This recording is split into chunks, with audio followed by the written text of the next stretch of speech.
All right, we're recording now. Um, so first, let's just talk about the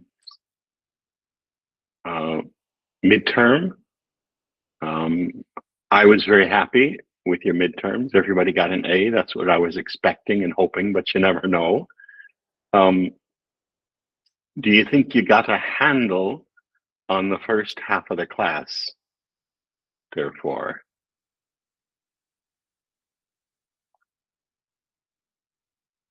Thank you, Gabriel.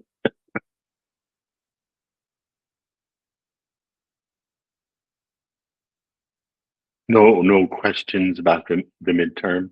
Do you like, I mean, for classes in the future, was it indeed uh, a good learning experience for you to solidify stuff, or would you suggest next time I do things a little differently?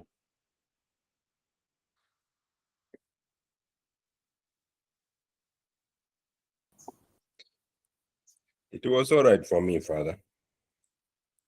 Okay. I don't know the rest. And could people turn on their camera?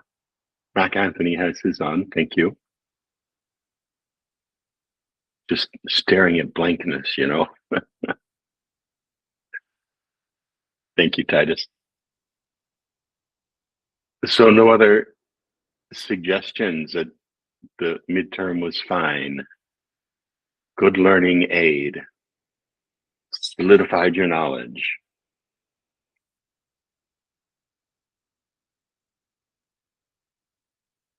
All right. Um, so before we dive into today, let me tell you how I structured this weekend next.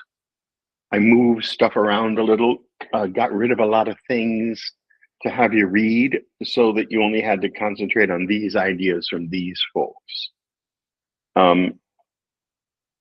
Because I think reading through all the history, you can get kind of lost. Like there's just too much information in this period, and so it's not helpful. It's hard to retain anything because there's so many little details. A piece, though, also I want you to keep in mind. I just added dates for the people that we have today, just in the little short instructions, just so you could see them. So Ignatius of Antioch died in 107. Justin Martyr died in 165. Irenaeus died in 200, and Clement of Alexandria died in 215. So during this whole period, there is no unity in Christian belief. That is, we don't even have the New Testament yet. The books have been written, probably in 107. The Gospel of John is still getting some fiddling, perhaps. But there's lots of other writings out there. And so these ones have not been selected by the community as these authentically speak our faith and those others don't. That is important for us because, and maybe I'll teach the course differently next time. I don't know.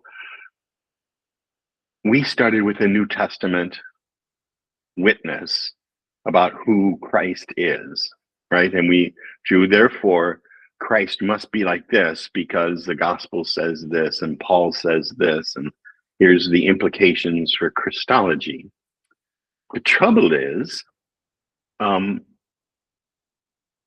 it's a chicken and egg problem. Certainly, the Gospel of John points us to a incarnational high Christology where Jesus pre-exists and becomes incarnate. Not everybody in this period, this 100 years, the 2nd century, believed that, and that was okay. In selecting, finally in the 3rd century, maybe even into the 4th century, in selecting John as a canonical gospel, the church is also choosing to see the pre-existence of Jesus as a hallmark of the faith. But those decisions come together later. So in this 2nd century, from 100 to 200, there are some Christians who believe that Jesus was pre-existent, and some that don't. Some believe, many, probably most, believe that Jesus was adopted and became God's son. Not that he always was, like we sort of see in Paul, and we certainly see in the Gospel of John. Because there were many opinions out there, and people could adopt any of them and did. And there was as yet no work to rein all this in and come to a consensus across the whole community. Of one thing they couldn't, until Christianity becomes legal in 321, I think, there's no way to really communicate with everybody, because you're on the run. You don't even know who are the Christians in any given area, because they have to stay underground, and there's some connections, but they can't be out in the open, so they can't be that robust.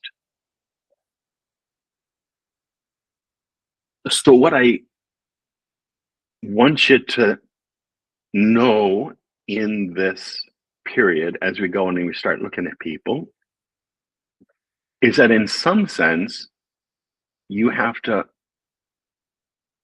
bracket out, put on hold, things that we already know about Christ from, like, John's gospel, his pre-existence.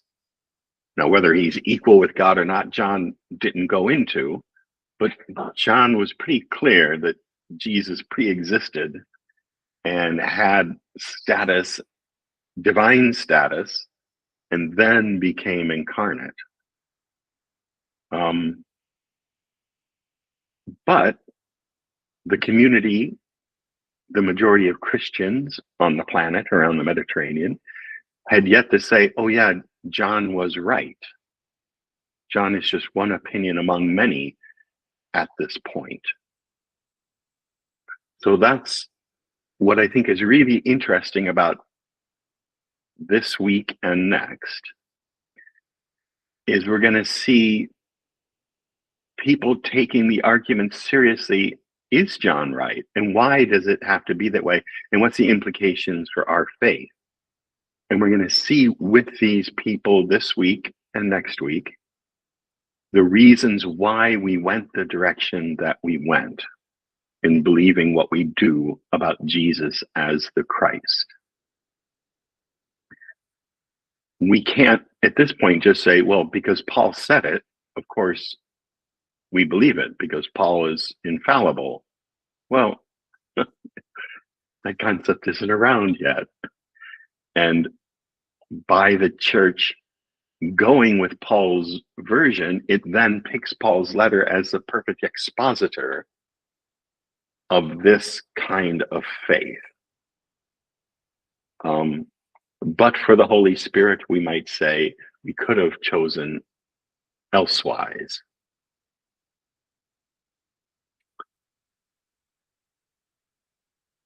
Does that make sense to all of you? Or what do you think of when you say that? Do you think you got a handle on that? There's all of these different beliefs. We're not even looking at the craziest of them, like Origen. I decided to just leave Origen out of it. He had some great beliefs and some really crazy ones. But I just thought I didn't want to bog you down. But when we talk about the things we are going to talk about today, I want you to see, oh, this is a real problem. It's a real question. And this person is arguing that we need to think this way for these reasons. And I want you to engage that argument and understand why we went in that direction. What was good about their reasoning? What other positions might have looked like for our faith? Because we're choosing at this point, the faith is growing. We're growing in our understanding of Jesus and of God and of our place in the world. We don't know all of these things.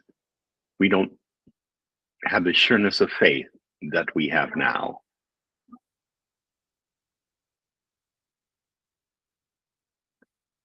Talk to me and let me know that we're all on the same page, or if you have some questions at this point.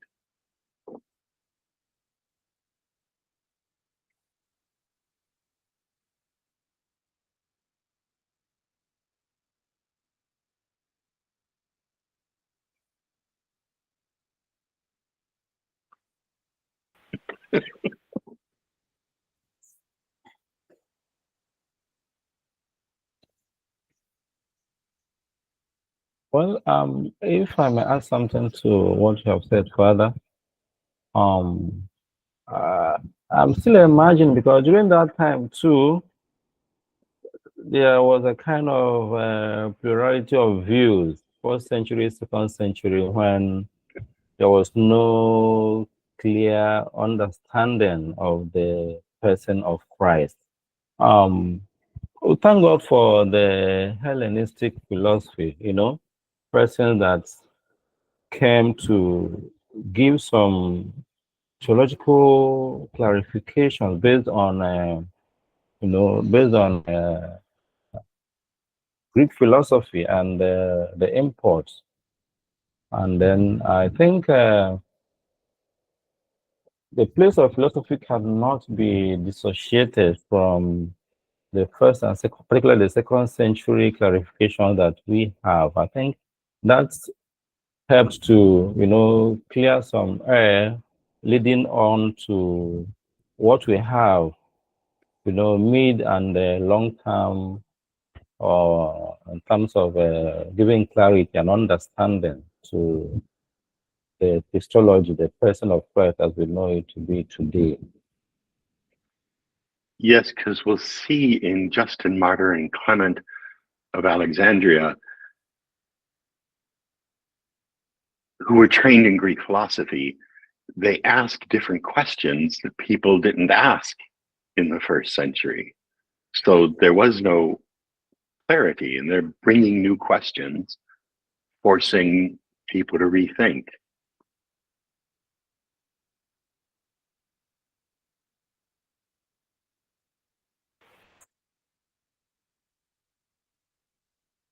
And I see Africa as being central indeed, because given the place of e.g. Alexandria particularly, and the civilization that came from there, it was a kind of a temple that helped to systematize, that helped to give some,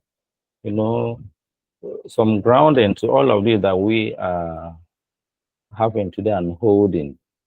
So Christianity owes a lot to Africa, particularly in North Africa, where the best minds in philosophy actually got breeded from. Yes, and isn't that where Augustine was bishop as well? Okay, Gabriel. He said his battery's running low. He's got to go get plugged in. Yeah, definitely. Most of the creative work is happening in Africa. Some is happening maybe in the Middle East, like up in what's today Turkey. Titus. Yeah, thank you very much, Father. My concern now is that during that period, a lot hasn't been written about who Christ is or who Christ is going to be. So I'm just wondering what might have been their major source of information for them to come out with these ideas, or it is something that was born by their own intuition? If I understand your question right, I would say each one of these writers had their own sources, and they were talking to each other as well, but then they each, like Ignatius of Antioch, his source was the persecution of Christians and his being a leader in Antioch and saying, I want to go to Rome and be crucified as a witness to Jesus Christ. And on the way there, at every little community he passes through to get to Rome to be killed, he stops and talks to the Christians there and assures them he's going willingly, but also shares his faith with them and hears their faith. So his is a witness of knitting together Christians in the face of persecution. But Justin Martyr is in dialogue with Romans, and he's trying to give some respectability philosophically and culturally to Christian belief. So his main dialogue partners, where he's getting his ideas from and the questions he's answering, they're not from other Christians as much as they're from non-Christians, and he's explaining Christ to them and explaining to Christians maybe Christ isn't, maybe there's something of Christ in Greek philosophy. It has truth. Ours is a God of truth. There must be God messing around in Greek philosophy, and let's see if we can find it and understand that. Like, Jesus isn't the first time God spoke in the world. We know God spoke through the prophets, and we'll get to that, I think later. No, I think we'll get to that next week. But God not only spoke through the prophets and through the law to the Jews, Justin Martyr will say God also spoke by inspiring Greek philosophy to the Greeks. So it's a whole different source of ideas or Justin Martyr is bringing into Christianity that Ignatius was bringing in. And each one of these is going to have their own sources that they're bringing in. And we, looking back, say, like these four people that we're looking at today, they're the ones who had the best opinions, we would say. They brought the most, the best ideas in that we stayed with. But many other people brought other ideas in that we eventually didn't go with, like Origen. So Titus, does that answer the question? Yes, Father. Thank you.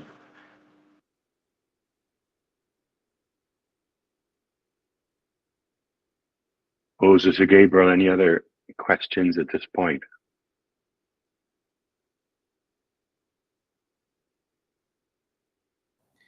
No, I don't have question, Father. Okay.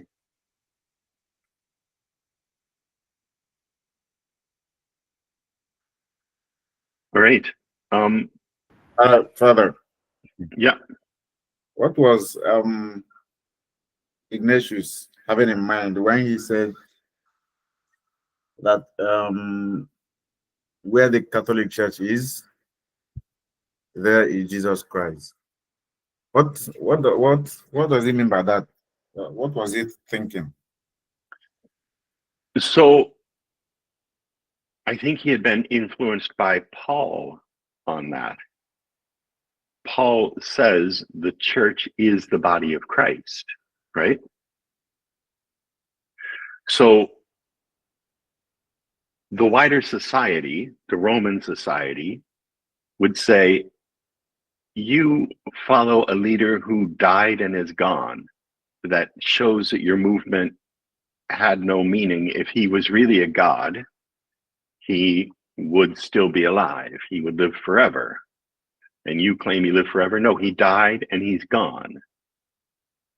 And Ignatius, in the face of that, says he died and rose, and by the power of the Holy Spirit is with us today in all the baptized. So he's not gone. And to put a stamp of authenticity to it, he says, and I'm willing to die the same way because I believe I will then rise with him. So you're not taking anything from me by killing me, because I will rise as Jesus did. So it's that witness then against the Romans who think this Jesus was just a pretender. Thank you. Mm-hmm. One other thing that we get from Ignatius, this is totally unrelated, the association, sorry, but I think it's interesting. We have lots of letters of Ignatius. And whenever he knew he was going to go to another city, he sent a letter ahead introducing himself to the leaders of the community. When he was getting close to Rome and he sent letters ahead to Rome, he sent them to the community, which seems to indicate, this is a very contentious point, but it seems to indicate in Ignatius's mind, there was no single leader of the Roman church. There were a lot of different leaders, and so he writes to them all in general, whereas in smaller towns that he went by, there would be one or two leaders, bishops, who led the church. There, in Ignatius's mind, it seems like there was no bishop in Rome. It was a more amorphous church than that. Now, the reason that's important is we tell ourselves this story that, you know, Jesus handed it over to Peter, and Peter handed it to Clement, and Clement handed it to Sixtus, and like there's this unbroken line of bishops of Rome, and that's what gives the church its legitimacy. That idea came up in about, as I recall, the year 165, around when Justin Martyr is martyred, as a pushback against, they were trying to kill the Christians as these guys aren't legitimate at all. They're killing us. They won't worship the emperor. Let's get rid of them all. And the Christian community pushed back. No, we're a legitimate group that has leaders that we can trace going clear back to the death of our founder Jesus. And here's the list of them, one after another. We have been consistent that whole time. We're not just a flash in the pan. We are an ordered society with a succession of leaders. So give us some acknowledgement.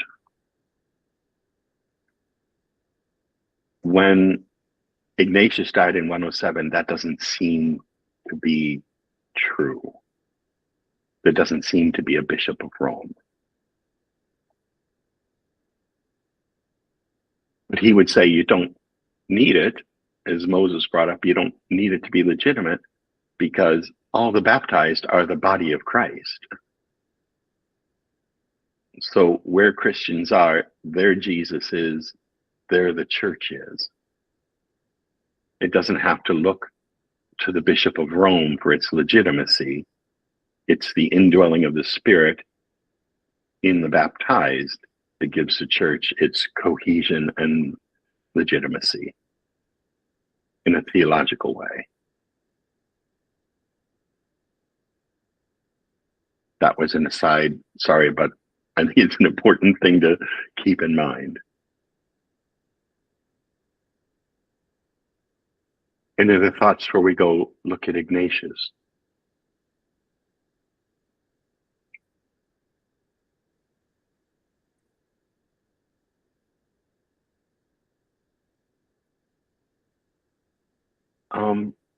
All right, so let me bring up here. I'll share my screen in a moment, but let's, so we can look at the readings together.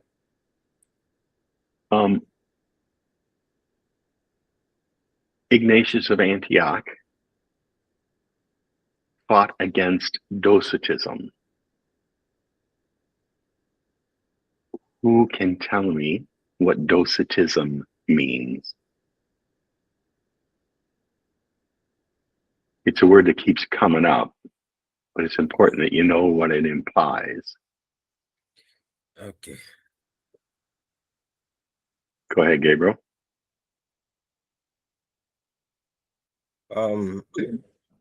I think it's a belief that Jesus was purely divine and could not have like have experienced like something like physical death, or could not experience something like pain. Yeah.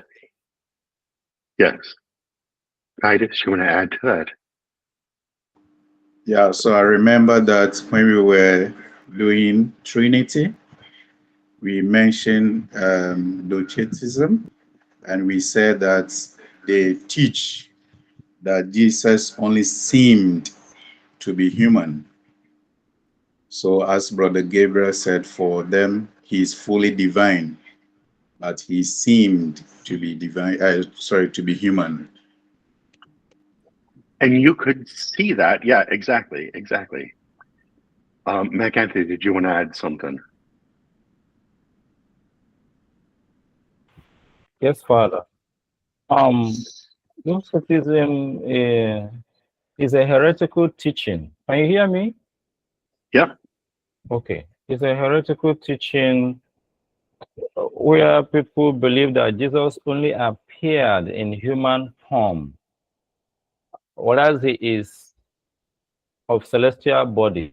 He only appears to be in human form, when in actual sense, he is believed to be of celestial body. Yes. One thing, at this point, you wouldn't say in the year 100, when Ignatius of Antioch is writing, you wouldn't say that it was a heretical belief. Docetism was one belief out there about Jesus. And some believed it, some didn't, but there wasn't a consensus in the community.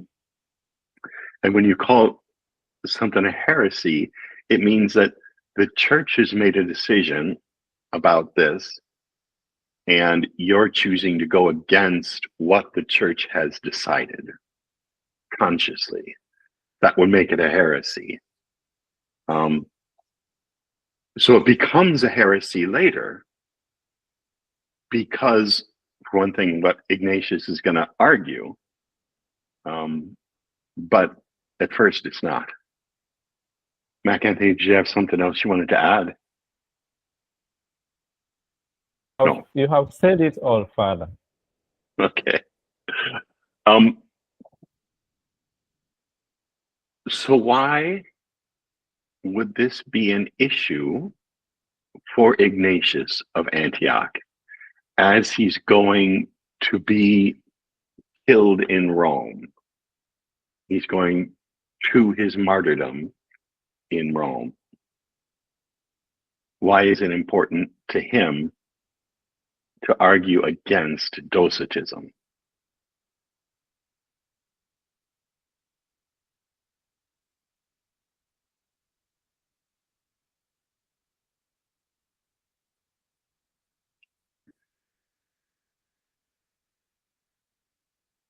Ignatius is going to suffer. Go ahead, Titus. Yeah, so it is because he believed that Jesus was fully human and fully God, which is in opposition to the teachings of Lucianism. So he was willing to uphold that teaching, no matter what the consequences will be.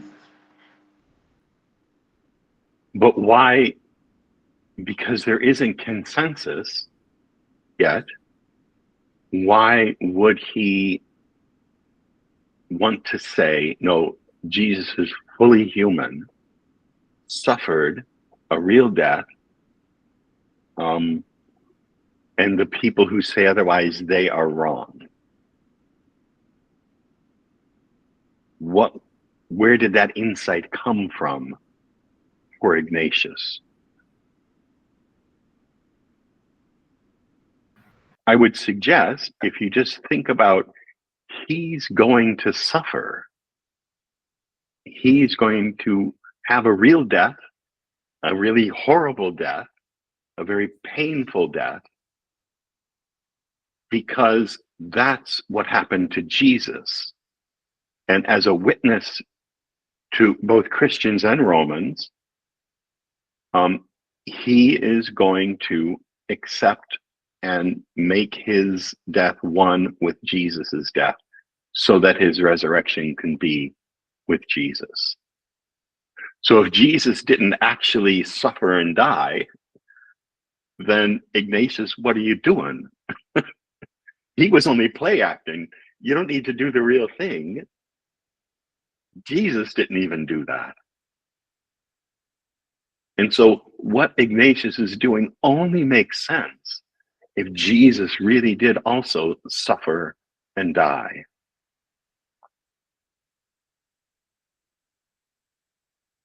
Do you see that connection? No, Father, please, can you repeat? Okay. First of all, are these things working well? I think they do, yeah. You can hear me well. I just need to explain it better, right? Yes, I can hear you well, Okay. even though the connection here is unstable. Father, if I understood Okay. what you said, Ignatius was really trying to let the people know that Jesus was actually born just as any of us, all of us, and that All he of us. actually suffered, and that the people crucified him, was crucified. Okay? So, and exactly what, the way Jesus suffered, accepted suffering and death, that was what he was going to do himself. Yeah. Yes. So Ignatius is saying, and I am going to unite with Jesus's suffering and his death, because his actual suffering and death led to his resurrection and our resurrection. So I'm going to join Jesus in that suffering and death. That was a real death for him. It'll be a real death for me, so that we can be joined in a real resurrection. So if the Docetists are right, Jesus didn't actually die. He didn't actually suffer. And if Jesus didn't suffer, why should Ignatius suffer? It would make no sense at all for Ignatius to suffer if Jesus didn't really suffer.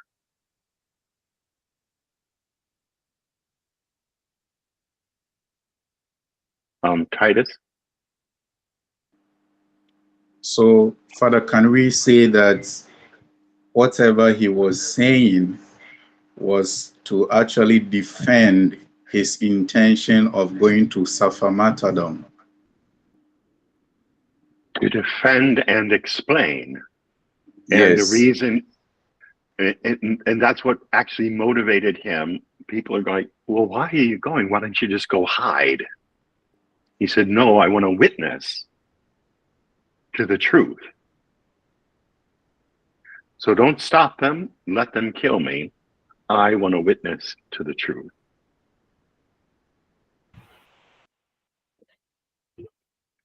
Mac Anthony and then Gabriel. Yes, Father. I'm looking at 107 AD when Ignatius was martyred, and I'm also looking at 33 AD when Jesus died. Could it be that he may have witnessed the event and maybe looking at the counteraction that people gave, that Jesus is not this, is not that, he didn't die, could it be that maybe out of his own witness, out of his own, he was there and maybe he lived alongside the period that Jesus died, he wanted to really prove that that was true? Can it be possible? It is possible, but I would think if he actually witnessed the death of Jesus, you'd think when he's writing letters, he'd mention that. And I don't think he mentions it in his letters. He has learned about this faith. He was not an original follower of Jesus, so he could have been. I think he probably would have, look, I saw him die and I saw him rise. Trust me on this. He's saying, instead, he makes the argument, this is our faith. The authentic faith says this. So it could be, but I don't think we have an indication that it is that way, and a bit of a counter indication in the other way. Why would you want to say, what would it matter if he actually saw Jesus die, Mac Anthony? How would that change things?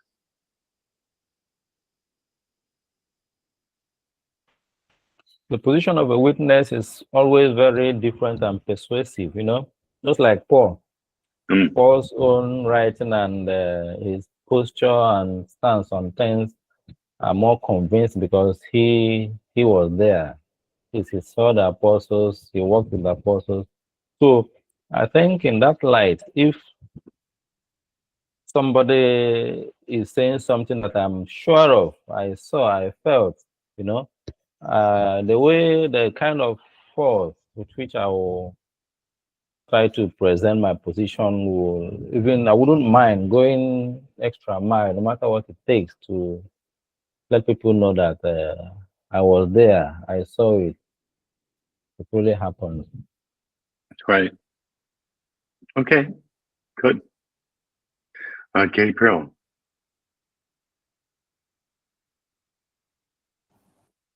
Yes, Father, I was trying to say that, okay, could we also say that he was to suffer as an imitation of Jesus' suffering and death?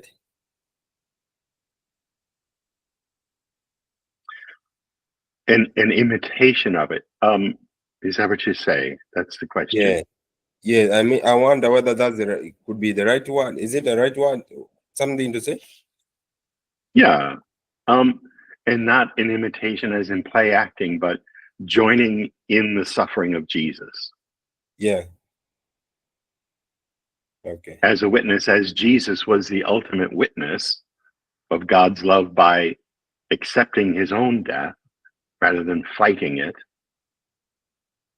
That made Jesus the ultimate witness of God's love for humanity. Now Ignatius will join his witness to make it just like Jesus's.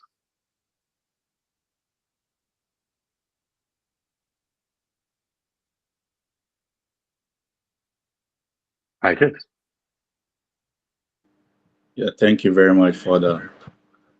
I'm just wondering, so of what purpose or of what significance did the suffering of Ignatius bring to Christianity if the sovereign Savior, humanity, actually brought real salvation? Was there any need for him to bear such a witness? Oh, what do you think? Do you have an answer to that question?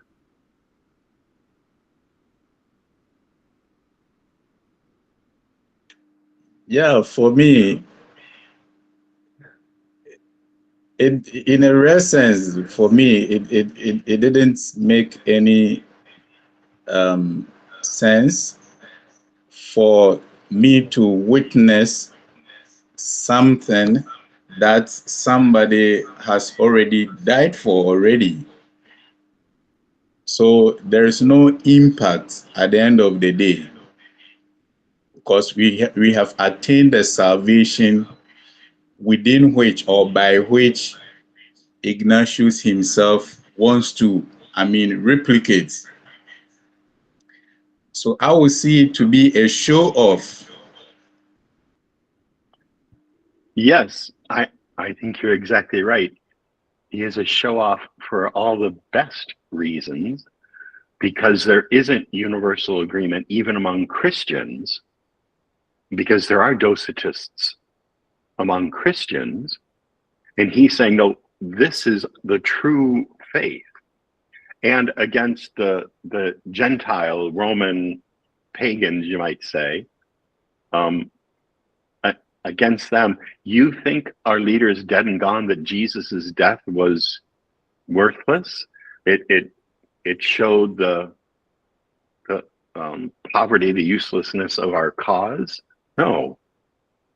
His death led to all of our resurrections, and I am going to show you how much I believe that by grandstanding, that everybody see I'm going to my death. Now what do you see? Talk about putting, as we say, put your money where your mouth is. That's what Ignatius is doing as a witness to Christians and Romans of the truth of what Christians believe. Because not all Christians even believe this. The Romans certainly don't believe it.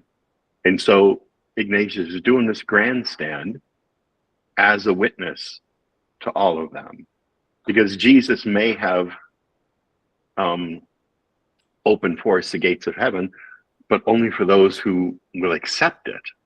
And all these people are not accepting it. I'll help them accept it by giving this extraordinary witness. And people did, like, wow, look at this guy. Okay. Because they were going to bust him out. Like, he's coming through town, and they're like, oh, we'll break you out and we'll get you out of town. We'll save you. He's like, don't save me. I am doing this publicly. Titus, what do you think? Yeah, I'm still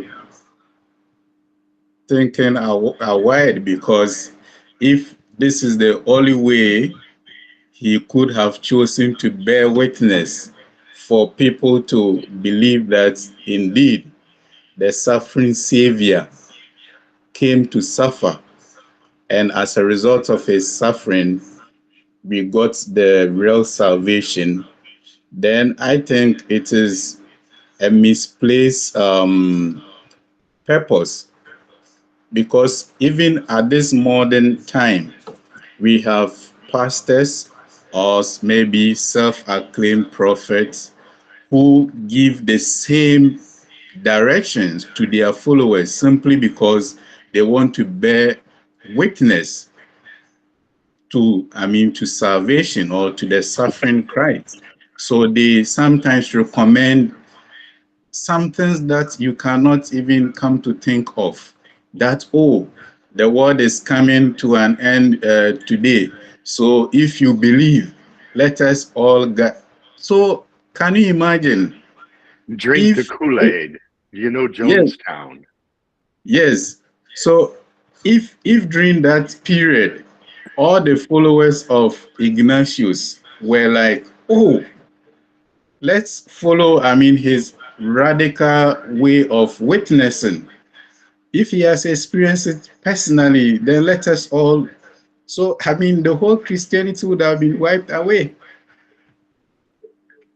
So, the only way I would say that the people did not follow him, his radical way of expressing or experiencing his witnessing is that they were very much conscious that he was making the wrong decision. Because how do you accept martyrdom as a way of witnessing? That is very radical.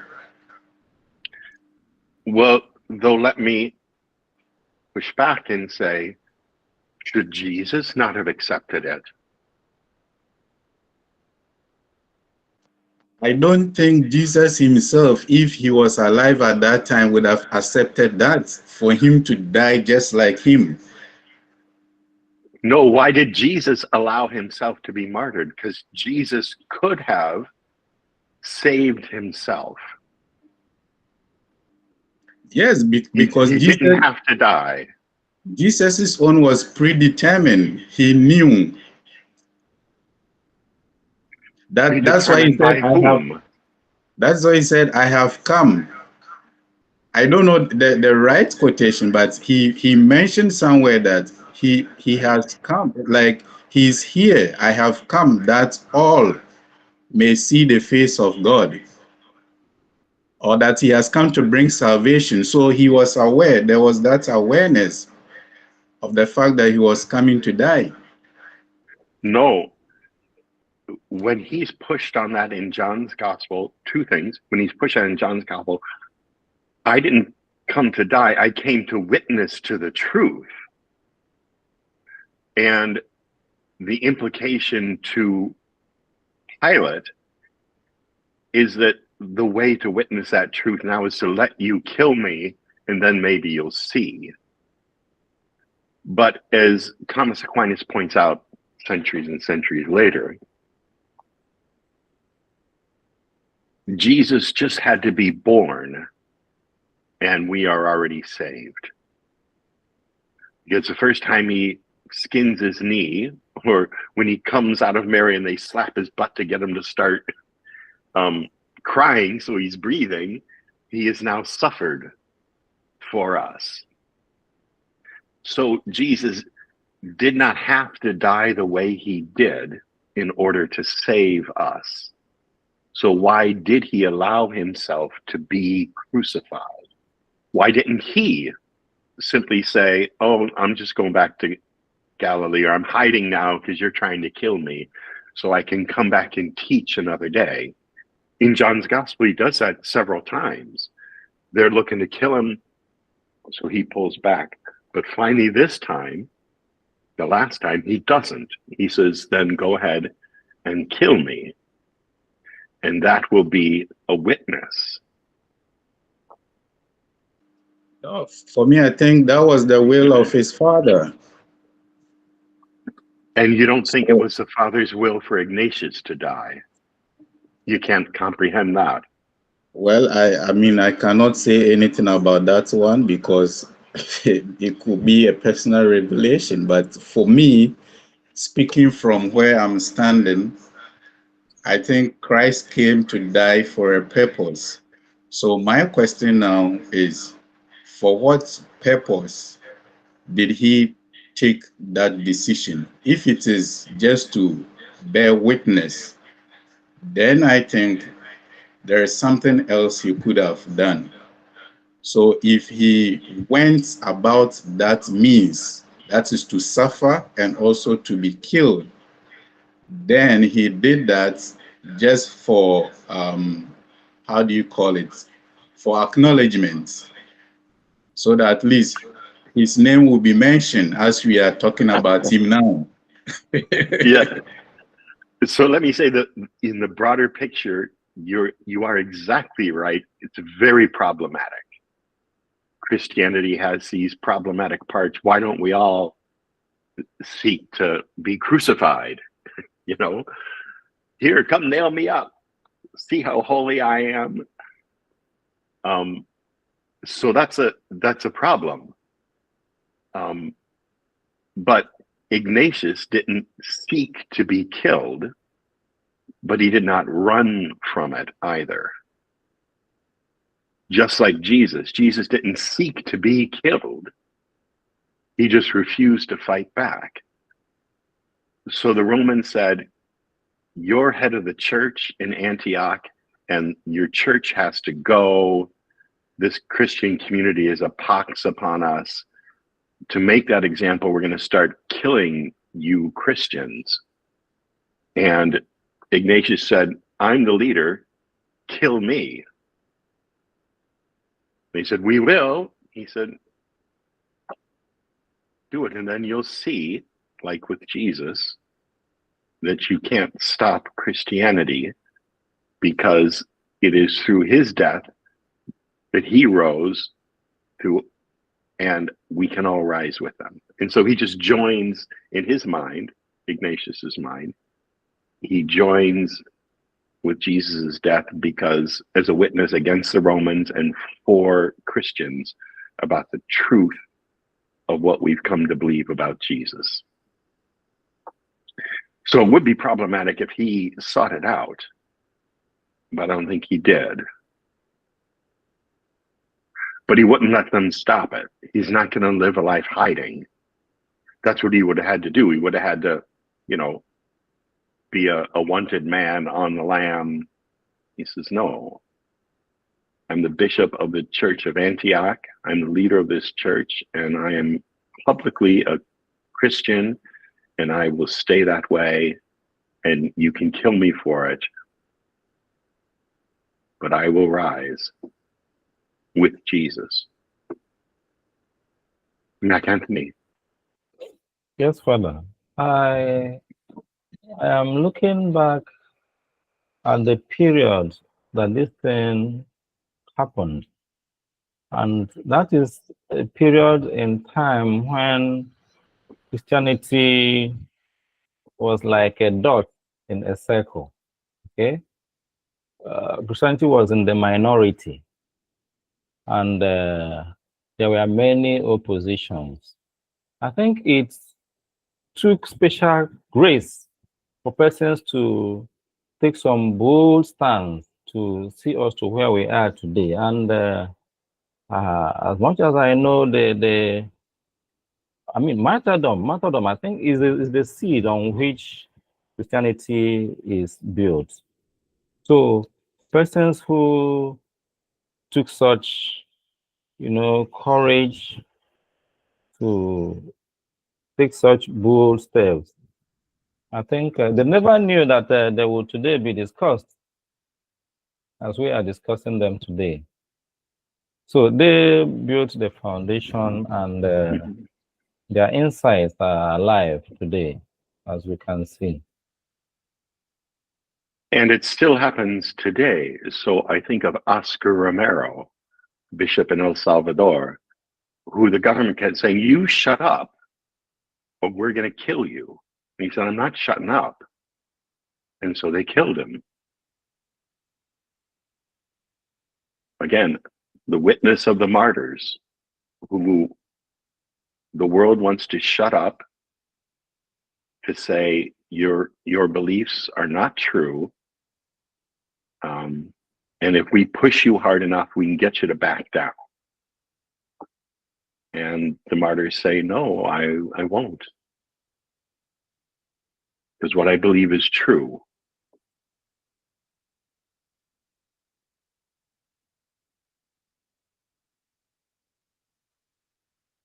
So when we come back, we can move on, because we're going very slowly, but I think it's a great discussion. I mean, I think these are really exactly the issues I want you to think through.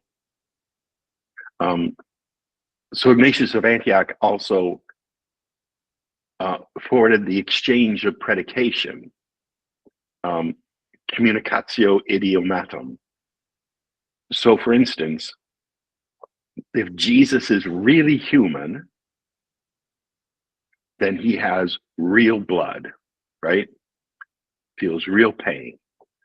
If he's really God, then Jesus's blood is the blood of God. Ignatius is the one who insisted on that, bringing these things together. He didn't have a philosophical framework to explain what does it mean that God has blood? But he says we need to insist on it, or we don't have a real Jesus who really died for us.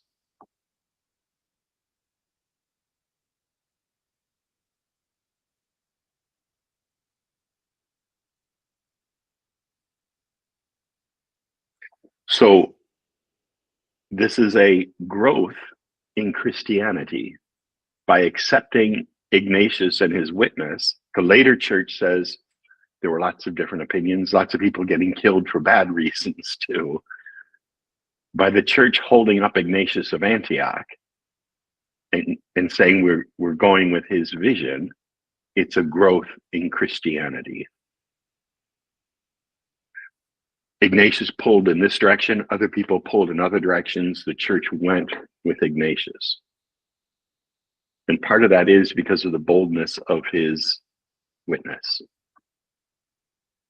He's also very articulate. His letters are really wonderful.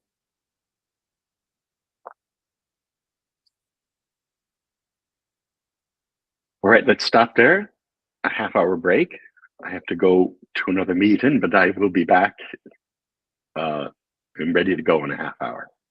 Good? Yes, Father. All right. Yes, Father. Let me stop the recording.